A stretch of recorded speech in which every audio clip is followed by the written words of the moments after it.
What's good, everybody? It's your boy Goat here, back in the building, back with another one. Make sure you like, share, comment, subscribe, turn on posts. Make sure you follow me on Instagram and Goat My Kid the Guy. Follow me on Twitch at MC 362-855. A Whoop has been like music the cash dollar sign DACA 1448. Follow my second channel, Raw Nigga Channel Big Mike, man. We in this.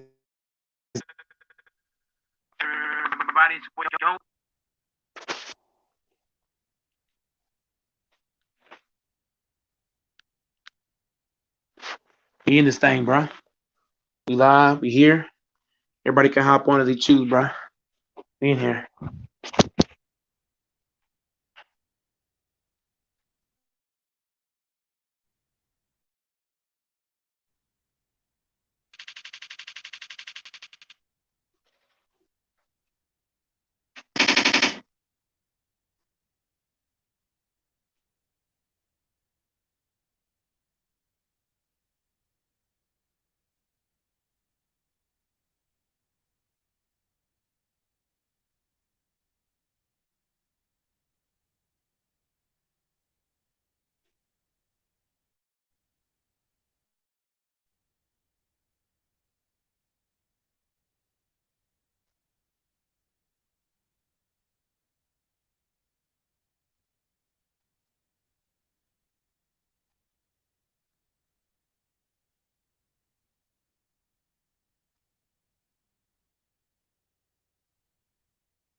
Okay. Nobody can see the link. Okay. I'm gonna re-drop the link. I'm gonna re-drop the link. Don't worry. Okay, everybody's in here. Let me know the link or not. It should be. Damn, hold on. Hold on. Give me like 1 second, y'all. 1 second. I guarantee you guys I'm gonna drop the link. Let me know if y'all can see the link when I drop it. Got the link drop. The link's at the bottom of the screen.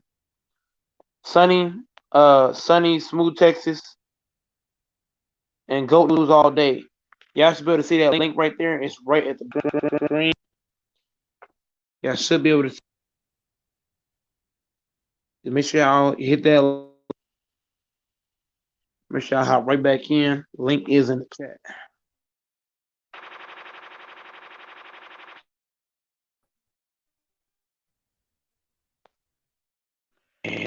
And, all right. Texas in here. Yeah, I want to say one thing before the other dude comes in. Black. Oh, here he goes. Yeah. Well, now what I was saying was is that now Melo's legacy to me is on the line, and of course Russell Westbrook's. But it's Alpha Nigga, 72. Melo good. Oh my God, bro. And Melo good. Melo ain't Hey, got to do nothing else. You seen what Melo did tonight, in the last night, in the last night, in the last night. Wow. Like who? What the Who fuck are you, bro? mean? Say it upside down, nigga. Mom. What you talking about? What's your Melo. name? Okay, bro. No, I'm saying Melo, if he gets a ring, he can cement his legacy. Man, A ring with don't even need no ring. He good. That nigga good. Where you at? Where you me. at, Sonny? That nigga good with me. Okay, he don't even got to get no ring. Fuck everybody, I'm say this. nigga. Hey, real quick, Lakers win. And niggas win. Once everybody get in here, bro, we gonna cook on this, bro. Cause I think this statement is just No, I'm with you on that. I'm with you. How is Kareem and over LeBron? What? A lot LeBron, of older. Nigga, what? Nigga, what? That is blasphemous. It's cool. That You is know what? blasphemous. It's a lot of haters out And here. on and on top of that, LeBron played in every finals LeBron won. He was the final MVP. Period. Kareem was not the Kareem was not the he was the catalyst in the winning chips. Not he wasn't the finalist. So that's like Steph Curry. Yes, Steph got 3 rings, but he got not one finals MVP. So Flatline. that's like saying Steph better than KD. How we gonna say Steph better than KD? KD got the Go rings Mike. and the GM. MVP in the finals. GM. All I want you to know is sit back and let me pop these niggas. You ain't got to shoot nobody, nigga. I don't even want to get your hands dirty. I'm on your platform. Let me pop these niggas. Let me catch some bodies tonight. Let's go. Fuck boys. Catch what body? I have LeBron as the GOAT. Hold on, you're gonna cut me off. Nah, I ain't talking about you then. Hey, if I throw a rock and it's a whole bunch of motherfuckers out there and I throw a rock, the only one that's gonna scream is the one that got hit, nigga. Hey, yeah, just let guys speak though, if you don't mind, bro, because that's all I ask. That's all I implore of you, if you don't mind.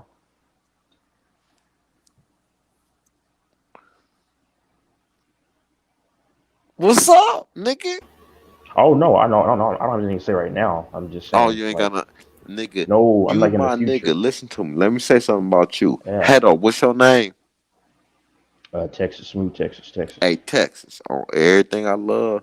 If you don't go Mike shit, I got mad love for you, nigga. Yeah. I'll say this though. On some real shit. No. On some real shit. Yeah, I got mad love for you off the rip. Yeah. If you on here, if me and you on here talking, I will never disrespect you ever. Yeah. Same here. I mean, I'm not gonna do this shit because I used to do this shit weeks ago. I used to talk smash shit. I don't do it anymore. But but excellent. Like, ain't nothing wrong with doing that. Ain't nothing wrong with talking shit, nigga. I'm trying to insult people. I'm saying insulting, but I don't do this shit anymore. That too. But what I'm saying to you is, if you on this platform, I will never do that ever. But unless you say somebody better than LeBron, and then we gonna have problems. I got him as the GOAT, so that's not gonna be a question. All right then, so we good. But here's the thing though, like a lot of older people have Kareem as the GOAT. I can't put him as the GOAT. If they younger, if they older, if they in the middle, nigga, fuck all that shit. This nigga Brian killed everything moving. Yep. How many niggas was in the finals down 3-1 and came back and won? How many? Mm-hmm. How many? 0, I know. No, not 0, nigga. Well, him. And also, LeBron did something. And also, LeBron did something that Kareem can never do. Kareem can never overcome a lead that LeBron has overcome. LeBron has had to overcome a 3-1 lead to a team that was dominant in so many areas of the court. Kareem never had to carry a team like LeBron. Kareem never had a team full of scrubs and had to carry them niggas to the finals by his goddamn self. I dropped the mic on the shit.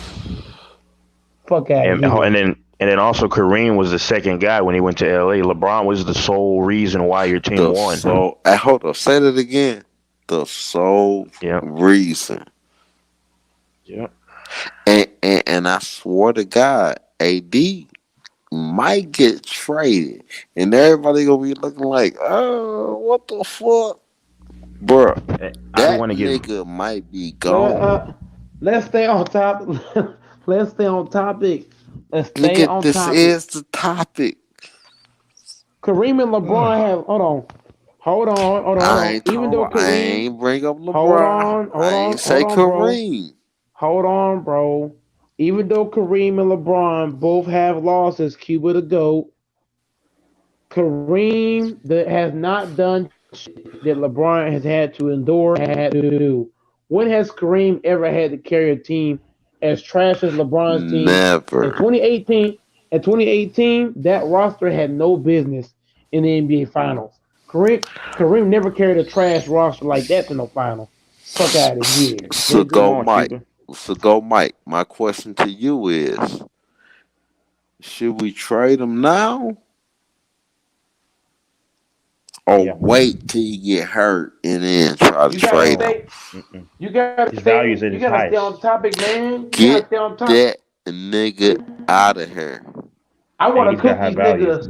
I want to cook these LeBron haters.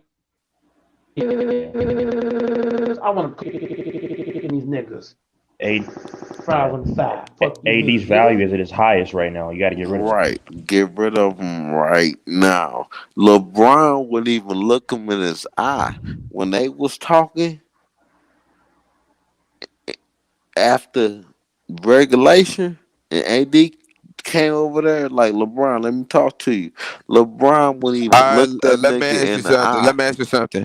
Why Kobe beat that same 2007 Spurs team that LeBron got swept by in the finals in the Western Conference This is Finals, not and he about Kobe, did, bro. and God. he Let did me it, tell and you he did. why. Let Hold me on, and he hold on, nigga. Let me finish. And he did it without his starting center Bynum, because Bynum did not play that series, and he closed out Game 5 without his starting small can I forward tell you with why? 39 points. Can I Because tell you? LeBron not a closer, he a bitch. Nah, let me tell you why. We beat Kobe them. ain't never do bad against Bruh. Spurs, nigga, Bruh. Hey, Bruh. Lakers At and the end of the Lakers day. win. One in thing. the Lakers win. playoffs. Lakers At win. the end of the day. Hold on, let me get this nigga real quick Okay, off Kobe my beat go ahead, that go back. ahead. same team next year, Hold nigga. on, Beat three Spurs, let me nigga. answer that. Can I answer that? Hurry, And he real was quick. the only All Star on the team Nah, that year, nigga. don't add nothing else Paul in. Gasol won the All Don't Star till add 2009, nothing nigga. else to it. Nigga, I'm gonna add whatever the fuck I wanted to talk Okay, to. well Nigga, you go slurring ahead, in your answer, words and shit, bro. nigga. Nigga, cause You that's what taking I 5 do. seconds I'm just to from say one St. motherfucking Louis, word, nigga. nigga. We slur our words, my nigga. That's what we do in this bitch. Hey, Alpha 72. No, just go Oh back to the last no, video. I clearly said LeBron, no. his I legacy is wanna cemented answer his shit right now. because I remember he called me out for that. But go Bruh, ahead. bruh. Check this out. Texas. Look, I don't know what your problem Oh, is. Look, man, Kareem went to goddamn. 10 finals, just like My LeBron, problem is and won 6 Texas, finals, don't bro. say You was nothing. tripping, bro. No, don't let him do You that. was He's trying tripping. to pull you in too. sure. He's No, trying I'm to not pull worried You about like was two or SFN, tripping. bro. three I niggas don't He's even in. talk nowhere to near him, on man. his level. No, He leave went to this 10 nigga on the finals, just island. like LeBron, and Leave won him as on the much as LeBron island. lost. Leave him on the island and let And damn me near led burn this every nigga. series, and damn near mostly every I'm not series, saying every playoff run, Hold every up. finals. Leave him out there. Don't help him out. Stop this. Don't He's fish this nowhere near on nigga Michael in. Jordan level. Nigga, In who? all reality, Hold up. there's not nobody in the top 5 with an immaculate What? record like he does So in Hey, hold Cuba, negative on. come on record Can the in the I panel, bro. who's can finals. I that? ask you?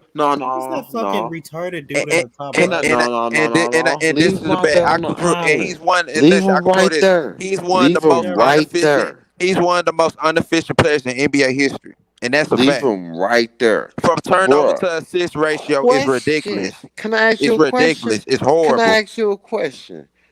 Um, How's a nigga that only no. only Can I averaged ask? 10 assists one No. You year, already said number everything you one in regular said. playoff and finals? That's God unofficial damn. passing.